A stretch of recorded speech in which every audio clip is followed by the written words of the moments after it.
How's it going, guys, and welcome to Game Involved. I'm Shifty Cow, and in today's video we're going to be using the Underused Loadout. Now before we get into it, if you guys do want to submit your own loadout for us to use, you can comment down below, right below the like button.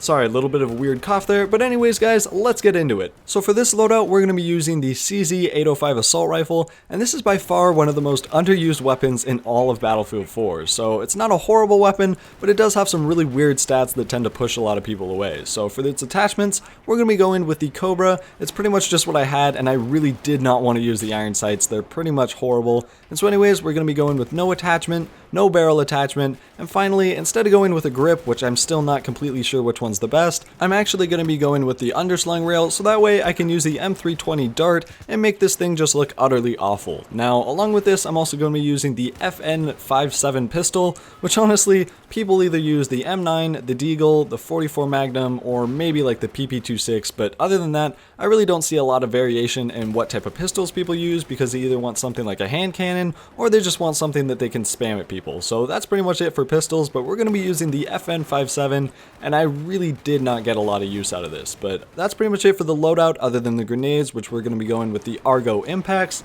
and these, like most other things in the game, have been nerfed to the point where they're really not usable, and you might as well just go with something like the M67 grenades. So going back to the CZ-805, this is a really confusing assault rifle, because if you look at its stats on paper, it seems like it's going to be a very awesome assault rifle for using at medium to longer range engagements, and comparing it to something like the M416, which is just a kind of nice benchmark because it's well rounded, has a good fire rate, damage, all that is pretty standard, but if you compare stats to something like that, there really isn't that much of a difference. The rate of fire is obviously going to be a little bit slower because it's more for, longer range shooting, and so that's going to be 700 compared to the M416's 750, and then things like the reload time are of course going to be a bit longer at 3.4 seconds compared to 2.4 seconds. That's a pretty lengthy reload time.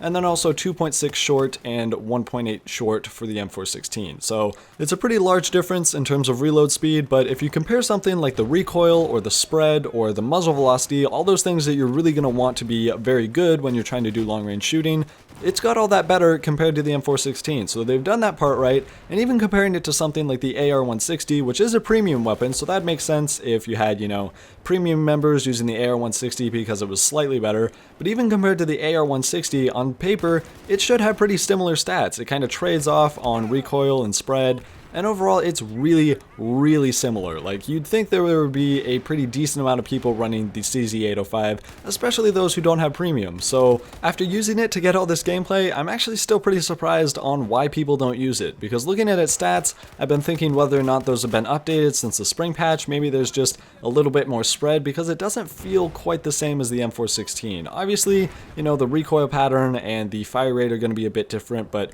overall it was really enjoyable to use, and I would highly recommend checking this thing out, especially if you enjoy taking people out at a distance. So moving on to the next part of this loadout, the M320 dart. Now, to be honest, I can see why people don't use this thing. It's pretty awful, especially compared to something like the M26 dart, which has 6 shots, you have like 2 magazines that you spawn with, and overall this thing is far superior in every single way compared to the M320. Really the only benefit I see is that you can mount it underneath your gun, and really that's not quite an advantage, because the way it's set up, it honestly takes about the same amount of time to whip out a new weapon than it does to just kind of pop your gun up and switch to either your primary or your grenade launcher. So it's just kind of a silly system, and honestly this thing wasn't impossible to get gameplay with, but it was just really annoying, especially considering how freaking massive its hipfire reticle gets as soon as you start to run. Like, when I think of shotgun, I typically think of running gun loadouts. You're trying to just run into rooms, spray down people, get out and get as many kills as possible,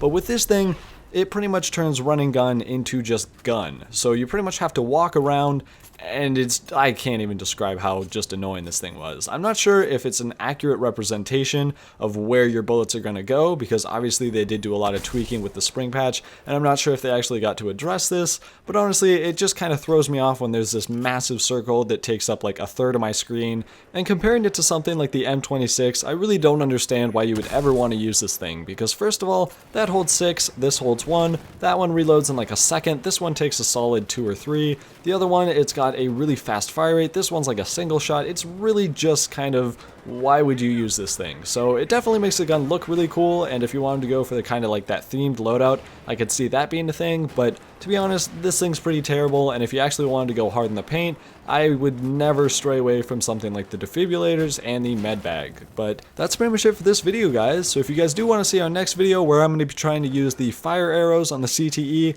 and actually go positive or just like even, they're pretty awful. But anyways, guys, be sure to subscribe and you'll be notified when we post our next video. Be sure to drop a like, and until next time, guys, stay buttery.